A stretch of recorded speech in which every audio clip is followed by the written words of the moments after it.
So this is going to finish out the notes in the pair deck until day 5 when I come back tomorrow. What you have left in the notes is the counter example, which is England. Because when we're talking about absolute monarchs, we already know that they have complete power. They don't have to adhere to anyone.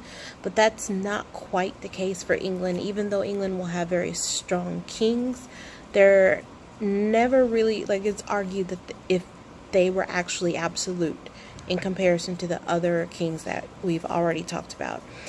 So the first kings of power, of strong power in England, were the Tudors of England, and the first Tudor king is Henry VII.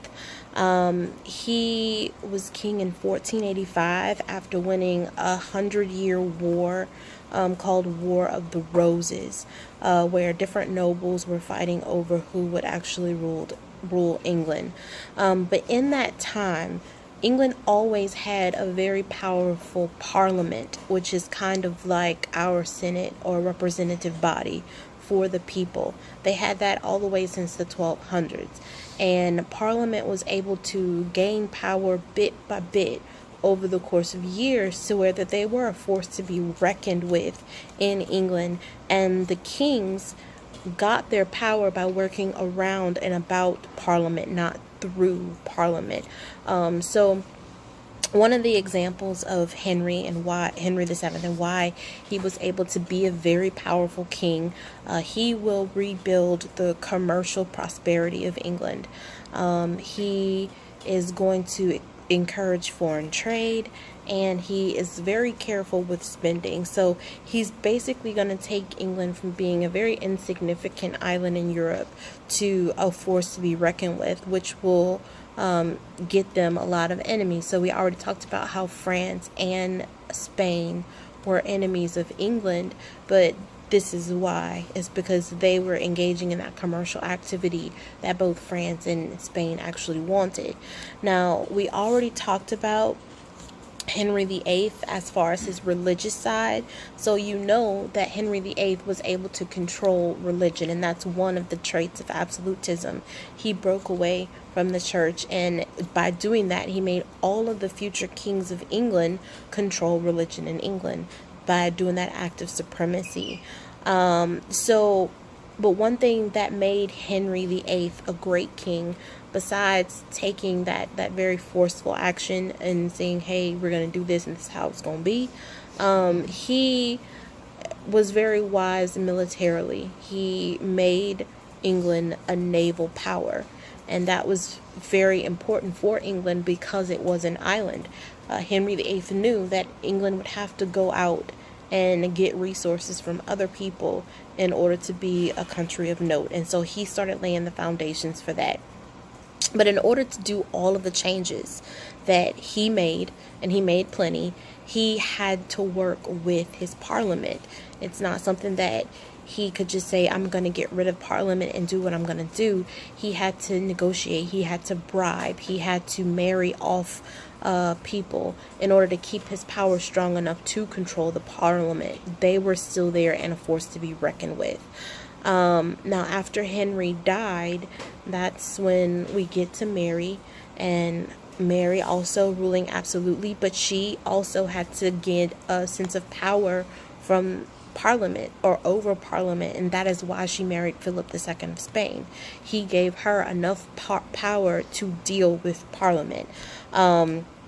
And so we know that they had a whole bunch of inquisitions in England trying to get rid of all of the people who were Protestant for Mary, but she died, leaving Elizabeth in power, which we already covered.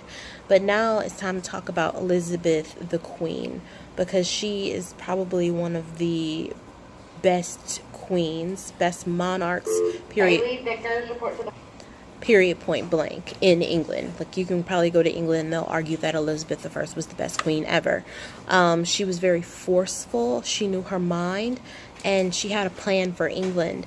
So she became queen in 1558, and she used her likability to rule. The common people liked Elizabeth, and she started one of the greatest cultural periods in England. It's the English Golden Age. So that's like why the movie, if you ever watched the movie, is called The Golden Age, or Elizabeth the Golden Age, is because she really did. So when you think of William Shakespeare was alive while Elizabeth was alive. Like, she was financing him to do plays. So theater flourished. She created a court society. So a way to control the nobles is that she instituted a very strict social order in England, and you couldn't move throughout those social orders. It helped her rule the people, but it also gave a lot of arrogance to the English people, and that arrogance will bleed over into racism. So you can see how different English colonies were in comparison to French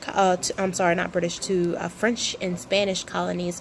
Like, there was racism even against the Irish people in England. Like, they hated Irish, they hated African Americans, all of that. But it's because she put in that air of arrogance for social stratification in her kingdom, so that she can actually rule her kingdom and rule the nobles with that. Now, one of the remarkable things that Elizabeth did is that she refused to marry anyone. She realized that her power was only going to be hers as long as she was single. So she decided to become the Virgin Queen, and she went against her parliament to do that. And in order to keep them at bay, she made negotiations with who she needed to make negotiations with, and she favored those who she needed to in order to keep them from forcing her to find a queen and a king, and then actually went to battles and were very successful in battles to keep her queenship alone. So while Parliament during her time did not have the power to make laws and to make things happen, that was her power. They did have the control over the taxes in England, and so this is why English kings and queens have a hard time in their government, because the people look to Parliament to approve a tax, and if Parliament doesn't approve the tax, the people won't pay it. And what's money? It is power. So if the kings and queens of England aren't in control of their own tax or treasury, then they really are limited in the bounds of their power. Another thing of note of Elizabeth is going back to that Battle of Gravelines in 1888. Now, we talked about it when it came to Philip's side and what he lost. But what did England gain? England gained everything. They became the official naval power of Europe. And so they no longer had they weren't tested, and if they were tested, they were put away with. And so she made their ships fast, efficient. They ended up taking over Spanish slave trade. So who's moving slaves from Africa to the Americas is England, even though the colonies are owned by Spain. Who's manufacturing goods and selling it all across the world? It's England. So when we look back at the triangular trade, those were English ships doing that trade, and so that meant that all kinds of wealth was going into England as a result, and they're going to enter into like #1 balance of power, which they remain so even up until the United States. So when you look at world leaders today, it's really the United States and England working together in that partnership. But England has been a seat of power for a very long time, and they're going to do some really crappy things.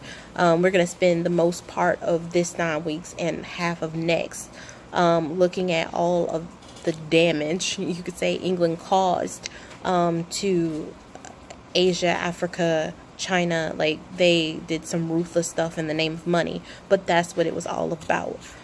So that's England. Now, Elizabeth, since she did not marry, she did not have anybody to leave her power to, and that was one of the big things in Bowden's 6 Books of the Commonwealth, that perpetuity. The Tudor dynasty did not have it, and so Elizabeth's cousin ended up taking the throne, James VI. Now, James the Sixth was reared in Scotland, and so the Stuart dynasty were really clueless about British politics. They weren't used to having to work around a parliament. They weren't used to having to negotiate with people in order to get their goals accomplished. So they were like this brunt force against the English people, and the English people bounced back. So the first king to lose his head is going to be a Tudor. And we're talking about that next unit when we talk about political revolutions. But the English Revolution will happen almost like 100 years prior to the American Revolution. So while everybody else is still okay with this absolutism, the English people are raising hell over their monarchs not working within the system that they have set in place. And so, like I said, that's more we're going to talk more detail about that when we talk about the English Revolution. But just know that out of all of the countries in Europe, England is truly the counter example to absolute rule.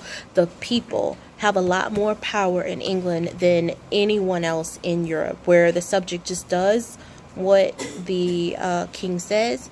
Here in England, the subject questioned their rulers. They had to tote a very fine line to gain great power. All right, so that is the end. I will be here tomorrow to talk to you about balance of power and the War of Spanish Succession and the 30 Years' War and what roles that played into it, and let you do your assessment on the quiz to see what questions you missed to get ready for the test. Have a good one, and I'll see you tomorrow.